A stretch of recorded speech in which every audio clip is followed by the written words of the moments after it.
हे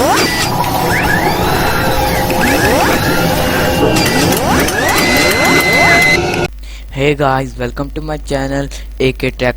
तो आज मैं अपनी वीडियो में आपको बताने जा रहा हूँ कि आप अपने पीसी के ऊपर किसी भी विंडो के ऊपर रिस्टोर पॉइंट कैसे क्रिएट कर सकते हैं। बहुत आसान तरीके। बताने से पहले मेरी आपसे गुजारिश है कि अगर आपको मेरी वीडियो अच्छी लगे तो प्लीज़ लाइक कर दें, और अगर आप हमारे चैनल पर नए हैं तो प्लीज़ सब्सक्राइब कर दें। तो आज अपनी वीडियो का आगाज़ करते हैं। सबसे पहले आप स्टार्ट बटन पर क्लिक कर दें, देन सर्च बटन पे आपने लिखना है क्रिएट आ रिस्टोर पॉइंट। लिखने के बाद आपने इसको ओपन कर लेना है।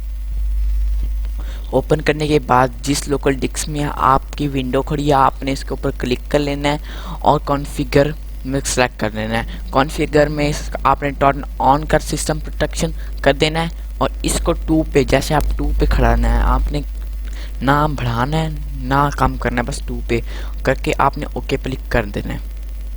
करने के बाद आपने क्रिएट पे क्लिक कर देना है। क्रिएट में लिखना है रिस्टोर पॉइंट। लिखने के बाद आपने क्रिएट पे क्लिक कर देना है।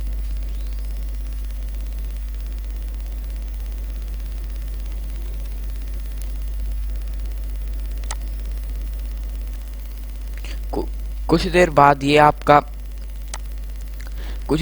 ये आपका हो जाएगा। आपने इसको देन जस्ट क्लोज पे क्लिक कर देना है और ओके पे क्लिक कर देना है। तो देखिए आपका रिस्टोर पॉइंट क्रिएट हो चुका है। तो अगर आज आपको हमारी वीडियो अच्छी लगे तो प्लीज़ लाइक कर दें, और अगर आप हमारे चैनल पे नए हैं तो प्लीज़ सब्सक्राइब कर दें। अगर आपको इसमें कोई चीज़ समझ नहीं आती प्लीज़ हमें बताएं, कमेंट्स बॉक्स में कमेंट करके हम आपको रिप्लाई करेंगे। इंशाल्लाह आप अगली वीडियो में मिलेंगे।